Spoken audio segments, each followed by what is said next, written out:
આદ્યશક્તિની આરાધનાના પર્વનો આજે ત્રીજો દિવસ એટલે કે ત્રીજું નોરતું છે.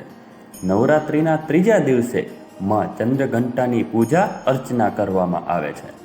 અસુરોના વિનાશ માટે દેવી ચંદ્રઘંટા તૃતીય સ્વરૂપમાં પ્રગટ થયા. દેવી ચંદ્રઘંટાએ ભયંકર દૈત્યોની સેનાનો સંહાર કરીને દેવતાઓને એમનો હક અપાવ્યો હતો. માં ચંદ્રઘંટા એ માં દુર્ગાનું જ શક્તિ સ્વરૂપ છે, જે સંપૂર્ણ જગતની પીડાનો નાશ કરે છે. એમના માથા પર ઝાલર આકારનો અર્ધ ચંદ્ર છે, એટલા માટે તેમને ચંદ્રઘંટા કહેવામાં આવે છે.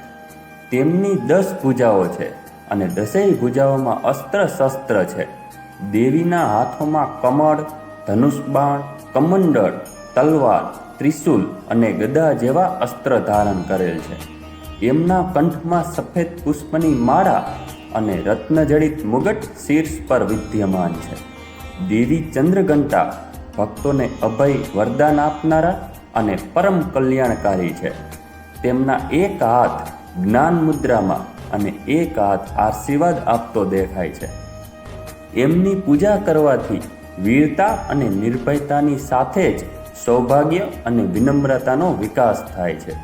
દેવી ચંદ્રઘંટાની કૃપાથી પરાક્રમ વધે છે. એમનું વાહન સિંહ છે અને એમની પૂજાથી આપણો અહંકાર દૂર થાય છે. માં ચંદ્રઘંટાનું રૂપ શૌર્ય અને સંહારનું પ્રતીક છે, પણ ભક્તો માટે તે એટલું જ સૌમ્ય, કોમળ અને શીતળતા આપનારું છે. એમના ભક્તમાં સિંહ જેવી શૌર્યતાના બીજ રોપાય છે અને ગમે તેવી વિકટ પરિસ્થિતિમાં પણ તે પાછા નથી પડતા. ચૈત્રી નવરાત્રિના ત્રીજા દિવસે માં ચંદ્રઘંટાની કૃપા આપના અને આપના પરિવાર પર સદાય બની રહે એવી શુભેચ્છાઓ. યા દેવી સર્વભૂતેષુ ચંદ્રઘંટા રૂપેણ સંસ્થિતા નમસ્તસ્યે નમસ્તસ્યે નમસ્તસ્યે નમો નમઃ. આદ્યશક્તિની આરાધનાના પર્વનો આજે ત્રીજો દિવસ એટલે કે ત્રીજું નોરતું છે. નવરાત્રિના ત્રીજા દિવસે માં ચંદ્રઘંટા